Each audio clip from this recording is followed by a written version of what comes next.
അസ്സലാമു അലൈക്കും. എൻ്റെ പേര് ഇഹാന്. ഞാൻ ഇന്ന് നിങ്ങളോട് സംസാരിക്കാൻ പോകുന്നത് മദ് മുത്തസിലും മുൻഫസിലുമാണ്. ഓക്കെ, നമ്മൾ മദ് എന്ന് കേൾക്കുമ്പോൾ ഈ ഒരു ചിഹ്നവും തലേ കയറുന്നുണ്ട്. ഒരു ചെറിയൊരു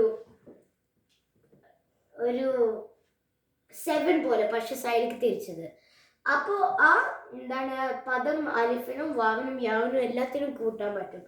പക്ഷെ ഇപ്പൊ നമ്മൾ ആദ്യം മുത്തസിലാണ് തുടങ്ങാൻ പോകുന്നത്.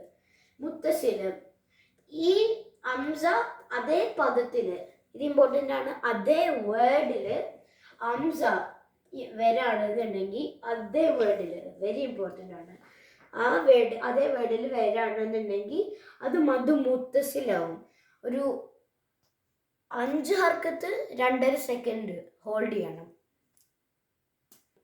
മദ് മുത്തസിൽ. അപ്പൊ നമുക്ക് മനസ്സിലായി, അതേ അലിഫ് വാവ് യാ, പിന്നെ അതേ പദത്തിൽ അംസ വരാണെന്നുണ്ടെങ്കിൽ അത് 2.5 സെക്കൻഡ്, ഒരു 5 ഹർക്കത്ത് നല്ല രീതിയിൽ നീട്ടണം. അപ്പൊ നമ്മൾ ആലോചിക്കും, എന്താണ് മദ് മുൻഫസിൽ?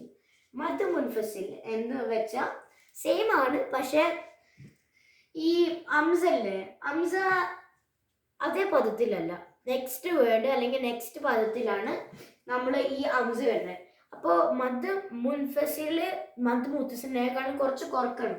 അപ്പോൾ ഒരു 2 സെക്കൻഡ് 4 ഹർക്കത്ത്. ഇപ്പൊ ഇവിടെ നമുക്ക് കാണാം, ഇവിടെ നമ്മളെ അലിഫ് വന്നിട്ടുണ്ട്. അലിഫ് കഴിഞ്ഞിട്ടാണ് നമ്മളെ അംസ വന്നിട്ടുള്ളത്. അപ്പൊ ഇതൊരു മദ് മുൻഫസിലാവും. അതേപോലെയാണ് ഇവിടെ ഈ വാവ് കഴിഞ്ഞിട്ട് നെക്സ്റ്റ് പദത്തിലാണ് അലിഫ്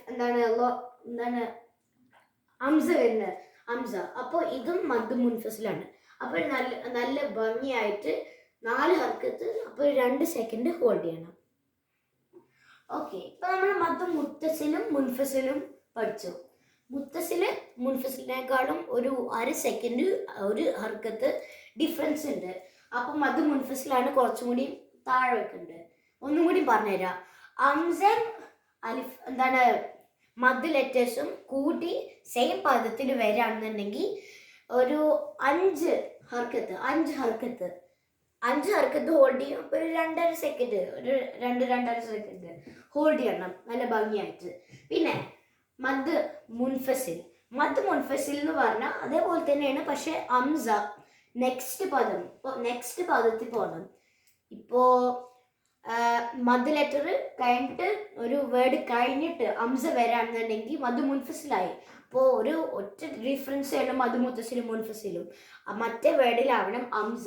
അപ്പൊ രണ്ടും അത് കൂട്ടണം. അപ്പോൾ മദ് മുൻഫസില് അതൊരു 2 സെക്കൻഡ്, ഒരു 4 ഹർക്കത്ത് ഭംഗിയായി റിസൈറ്റ് ചെയ്യണം. ഓക്കെ, ഇൻ കൺക്ലൂഷൻ നമ്മളിപ്പോൾ പറഞ്ഞത് മദ് മുത്തസിലും മദ് മുൻഫസില്. മദ് മുത്തസില് എന്താന്ന് വെച്ചാൽ ഒറ്റ ലാസ്റ്റ് വട്ടം കൂടി പറയാണ്. മദ് മുത്തസിൽ ഇപ്പൊ മദ് ലെറ്റേഴ്സിൽ ഈ ചിഹ്നം വെച്ചിട്ട് അതേ പദത്തില്, നല്ല ഇമ്പോർട്ടൻ്റ് ആണ്, അതേ പദത്തില് അംസ വരാണെന്നുണ്ടെങ്കിൽ അത് മദ് മുത്തസിലാണ്.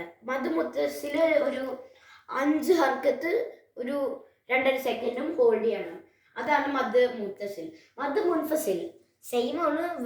ഒന്നുകൂടി പറയാണ്, ഒരു ഡിഫറൻസ്, ഒറ്റ ചെറിയ ഡിഫറൻസേ ഉള്ളൂ. വേറെ വേർഡിലാണ് ഈ അംസ വരുന്നത്. അപ്പോൾ ഈ മദ് മുത്തസിന് അത്ര ഹോൾഡ് ചെയ്യേണ്ട, ഒരു 4 ഹർക്കത്ത്, ഒരു 2 സെക്കൻഡ് ഹോൾഡ് ചെയ്യണം. അസ്സലാമു അലൈക്കും.